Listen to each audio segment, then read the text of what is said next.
friends, this is Miss Savanti. Today I'm going to show you how to make lava mountain snack. I'm making whipped cream at home. I just put cream in there and whisk it.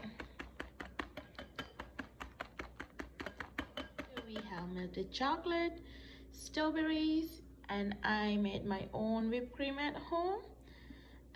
So what we're gonna do is we're gonna get the strawberry and dip it in.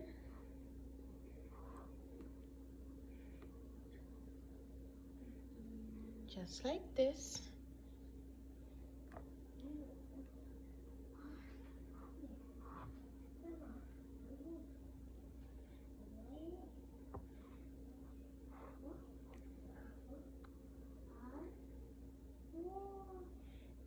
And then they get the whipped cream. And put it on top.